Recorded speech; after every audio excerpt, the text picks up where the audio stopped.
नाज़रीन, इस वक्त हम मौजूद हैं यहाँ की जो इंचार्ज हैं डॉक्टर फरहाना जावेद साहिबा, उनसे हम बात करेंगे।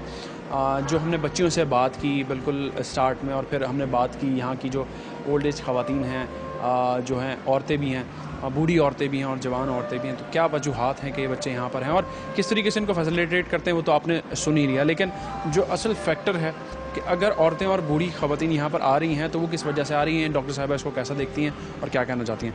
साहिबा, बहुत बहुत शुक्रिया, आपने हमें वक्त दिया। बच्चियों से भी हमने बात की, यहाँ पर औरतों से भी बात की, बूढ़ी औरतों से भी बात की।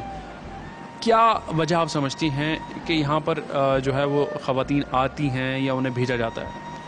जो ओल्ड एज की हैं उनका तो फैक्टर इनके पीछे या तो फाइनेंशियल है कि उनके पास इतने फाइनेंशियल नहीं है कि वो अपनी माओं को ड्रग्स जो इस एज में आ जाती हैं, ख़ास तौर पे ओल्ड एज में, और दूसरा ये कि बीवी की लड़ाई झगड़े, बीवी नहीं संभालना चाहती, ये नहीं करना चाहती, तो लड़के यहाँ पर रख के चले जाते हैं माओं को।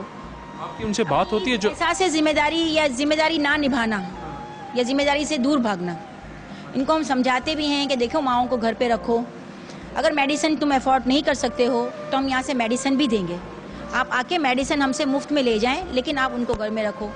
लेकिन वो इन बातें इनको ये समझ में नहीं आती।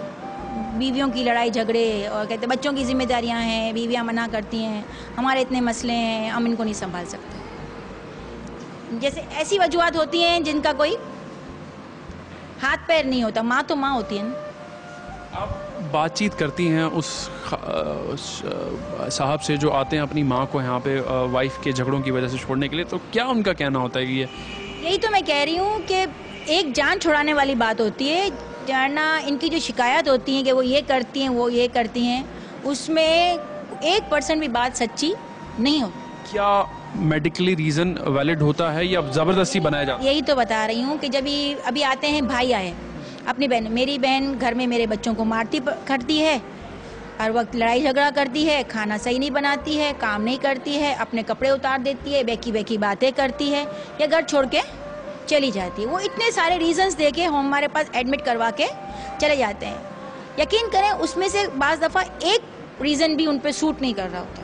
पेशेंट किस तरीके से बनाया जा रहा है हमारे मुआशरे में, घरों के अंदर जो फसादात हो रहे हैं, जो कि घर में ही बैठ के सेटल डाउन हो सकते हैं, लेकिन हम उन्हें सेटल डाउन नहीं कर रहे, हम उन्हें एक्सटेंड करते हैं और एक्सपेंड ऐसा कर देते हैं। एक्सटेंड करने के बाद एक्सपेंड ऐसा करते हैं कि उस शख्स को या उस फ़र्द को जो हमारे घर का एक ऐसे पोजीशन के ऊपर है, उसे हम अपने आप से जुदा कर देते हैं, उसे अलग कर देते हैं और इसे इस होम में ला के छोड़ देते हैं। अवाम कहानी का आज का एपिसोड आपको कैसा लगा? अवाम कहानी @dawnnews.tv पर हमें बताइए।